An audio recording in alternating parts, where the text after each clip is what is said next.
नमस्कार साथियों, स्वागत है आपका मेरे YouTube channel electric guide and tips पर। साथियों, आज के इस वीडियो का टॉपिक है मोटर जनरेटर और अल्टरनेटर में क्या डिफरेंस होता है।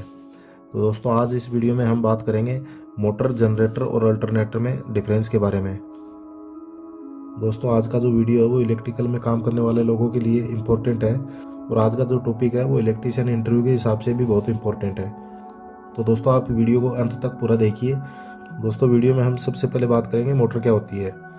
तो दोस्तों, मोटर जो होती है उसमें हम इनपुट में इलेक्ट्रिकल सप्लाई देते हैं और उसके आउटपुट से हम मैकेनिकल पावर लेते हैं। तो मोटर के इनपुट में हम वोल्टेज और करंट देते हैं और उसके आउटपुट से हम मैकेनिकल पावर लेते हैं। और मैकेनिकल पावर होता है वो हमारी दिनचर्या की जो ज़रूरत की चीज़ें होती हैं उसको चलाने के लिए काम में लिया जाता है।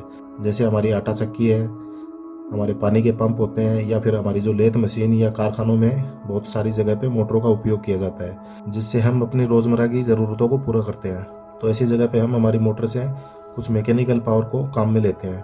तो दोस्तों, अगर इसकी टाइप की बात करें तो हमारे पास में जो मोटरें होती हैं वो AC मोटर होती है और DC मोटर होती है, और जो तीसरी होती है वो यूनिवर्सल होती है।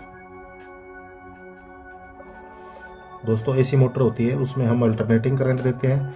हमारी जो DC मोटर होती है उसको हम बैटरी से ऑपरेट करते हैं, और जो यूनिवर्सल मोटर होती है उसको हम AC और DC दोनों से चला सकते हैं।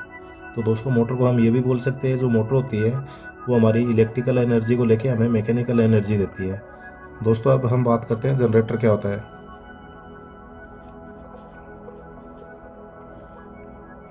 तो दोस्तों, जो जनरेटर होता है उसके नाम से ही हमें पता चलता है कि हम इससे कुछ जनरेट कर रहे हैं। तो जनरेट करने का मतलब होता है कि हम इसको मैकेनिकल एनर्जी देंगे और उसमें से हम आउटपुट में इलेक्ट्रिकल एनर्जी लेते हैं। तो दोस्तों, ये जो मैकेनिकल एनर्जी होती है इसको हम किसी भी रूप से दे सकते हैं, इसको किसी भी इक्विपमेंट से चला सकते हैं। जनरेटर जो होता है वो हमारी मोटर से ठीक विपरीत होता है। ये हमें मैकेनिकल एनर्जी लेके हमें इलेक्ट्रिकल एनर्जी देता है, और इसको चलाने के लिए हम मैकेनिकल एनर्जी किसी भी रूप में दे सकते हैं। तो हम इस जनरेटर को मैकेनिकल एनर्जी किस किस तरीके से दे सकते हैं उसके बारे में थोड़ी सी बात कर लेते हैं। दोस्तों, हम जब भी किसी शादी में जाते हैं तो वहाँ पे हम जनरेटर देखते हैं, और वो जनरेटर होता है वो लाइट डेकोरेशन के काम में लिया जाता है।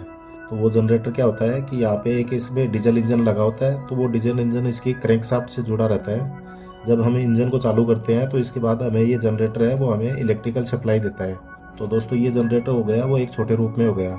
और जब हम बात करते हैं पावर प्लांट की, दोस्तों पावर प्लांट में जो जनरेटर होते हैं वो ठीक इसी तरह से काम करते हैं। दोस्तों, पावर प्लांट में जो जनरेटर लगे होते हैं वो बहुत बड़े होते हैं और उनसे बहुत ज़्यादा अमाउंट में इलेक्ट्रिसिटी जनरेट की जाती है, और उस इलेक्ट्रिसिटी को हमारे कई शहरों में डिस्ट्रीब्यूट किया जाता है ट्रांसमिशन लाइन के द्वारा। दोस्तों, पावर प्लांट में जो जनरेटर लगे होते हैं वो कई तरीके से उसमें मैकेनिकल एनर्जी को दिया जाता है। जैसे सबसे पहले तो हो गया उसमें हाइड्रो एनर्जी हो गया, और दूसरा होता है थर्मल। दोस्तों, इस तरह से hydro power plant, thermal power plant और न्यूक्लियर पावर प्लांट। तो उसमें क्या होता है कि जो बहुत बड़े बड़े जनरेटर होते हैं तो उस जनरेटर में क्या किया जाता है। तो दोस्तों, हाइड्रो पावर प्लांट में क्या होता है, जो बड़े बड़े जनरेटर होते हैं उनकी विंग्स पे पानी को प्रेशर से गिराया जाता है, और जब इसकी विंग्स पे पानी प्रेशर के साथ गिरता है तो ये घूमने लगता है, और जब ये घूमने लगता है तो ये आउटपुट में हमें इलेक्ट्रिसिटी जनरेट करके देता है।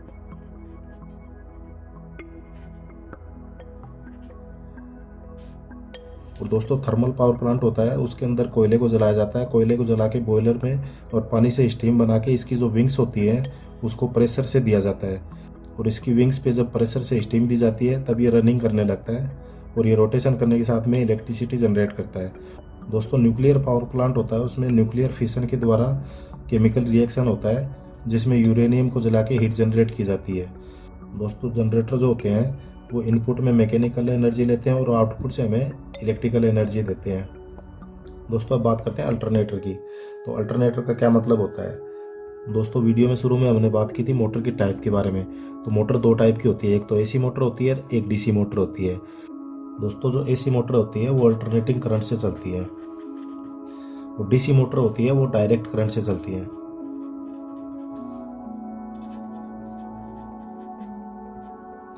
तो इस तरह से हमारी जो मोटरें होती हैं वो दो तरह की हो गई। तो एक AC करंट से चलने वाली होती है, दूसरी DC करंट से चलने वाली होती है। तो अब इन दोनों मोटरों को चलाने के लिए भी हमें दो तरह के करंट की ज़रूरत पड़ती है। तो हमारा जो जनरेटर होता है तो वो भी दो टाइप का होता है। तो पहला जो टाइप होता है वो एसी जनरेट करता है और दूसरा होता है वो डीसी जनरेट करता है। तो दोस्तों इस तरह से हमारे जो जनरेटर होते हैं वो भी दो टाइप के हो गए। तो दोस्तों इसके नाम से ही पता चलता है जो अल्टरनेटर है, तो अल्टरनेटर का मतलब हो गया अल्टरनेटिंग करंट। तो इस तरह से हमारा जो अल्टरनेटर और जनरेटर होता है वो सेम होता है। दोस्तों अल्टरनेटर होता है तो वो भी हमें एसी सप्लाई को जनरेट करके देता है। तो इस तरह से ये भी हमारा जनरेटर ही हो गया। तो इसका जो नाम है, तो यहाँ से अल्टर और नेटर का मतलब हो गया जनरेटर। तो यहाँ से इसका जो दोनों का नाम मिला के इसको अल्टरनेटर बोला जाता है। तो हमारा जो अल्टरनेटर होता है तो वो भी हमें एसी सप्लाई जनरेट करके देता है। तो इसलिए जनरेटर और अल्टरनेटर होता है वो सेम ही होता है। और यहाँ पे अगर इन तीनों में समानता की बात की जाए, यहाँ पे आप बोल सकते हो मोटर, जनरेटर और अल्टरनेटर होती है। इन तीनों में यही समानता होती है कि तीनों फैराडे के इलेक्ट्रोमैग्नेटिक इंडक्शन पे काम करती है। इन तीनों में यही समानता होती है कि तीनों फैराडे के इलेक्ट्रोमैग्नेटिक इंडक्शन पे काम करती है। तो दोस्तों वीडियो में आपको पता चल गया होगा कि मोटर होती है वो इनपुट से इलेक्ट्रिकल सप्लाई लेके मैकेनिकल सप्लाई देती है, और जनरेटर और अल्टरनेटर होते हैं वो हमें इलेक्ट्रिसिटी जनरेट करके देते हैं। में तीनों में ये समानता होती है कि फैराडे के इलेक्ट्रोमैग्नेटिक इंडक्शन पे काम करती है। दोस्तों वीडियो पसंद आया तो वीडियो को लाइक कीजिए, दोस्तों के साथ शेयर कीजिए। अगर आप इस चैनल पर नए हैं तो चैनल को सब्सक्राइब करके बेल आइकन पे ऑल पे क्लिक कर दीजिए, ताकि इस चैनल पे अपलोड होने वाले वीडियो के नोटिफिकेशन आपको मिलते रहें।